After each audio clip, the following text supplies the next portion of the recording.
and I decided to stay in Thailand. I just had my face broken right after like getting momentum going, having my pro debut. And so I was kind of gathering myself, and then I met Namsak Noe, and I remember being in a mood, like kind of like, I don't mind if you tell me no. I don't like no feelings, no emotion. I was sitting with him, and in the middle of the conversation, I turned to him and I asked this legend, would you ever sponsor a white fighter to live in your gym before they even opened? And he was like, let me think tomorrow. I'll let you know. And he was like, I have a surprise for you. You come to the gym and we see. And I went to his gym, and all of a sudden I'm inside the ring. There's no other fighters, no one else there. There's like 20 Thai people, which I later found out was his family, and they're just watching.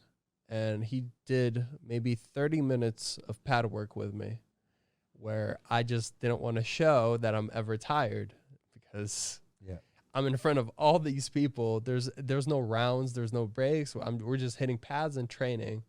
And then later I find out, oh, that's his father, that's his mother. I met his family. His brother was there as the trainer. And then I got the sponsorship at his gym. I lived in a bunk bed room, spent close to half a year there after being in Bangkok. So altogether, I was there for almost 10 months, and then my visa was running out. And that was my first year in Thailand, making that big jump from the United States to Thailand. And I minimized my costs because I was sponsored. I was living inside the gym. Like, I had the money saved, like I said, like throughout high school, throughout college. I didn't go to parties. I didn't do any of the crazy stuff, or spending my paychecks just to go out on the weekend. I just put it aside. And over time, I had a pretty big lump sum in my bank, in my savings, and I still didn't use it while I was there. There's differences between being a paying fighter and a sponsored fighter. It's really tough being a sponsored fighter because you're owned by the gym. I ended up fighting 3 times in 5 weeks under Namsak Noe. I won all the fights.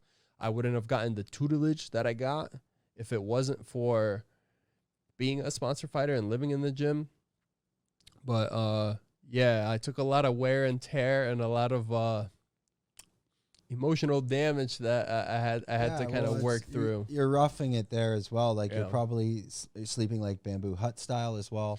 No, it was a concrete room. The gym was nice, but for the first 2-3 months, there was no heated water. So during rainy season, it was very cold, and it was just a fan room, like a very small box, maybe like a quarter size of this, with a bunk bed.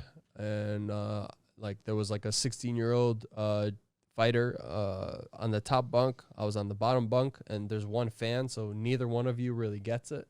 Yeah.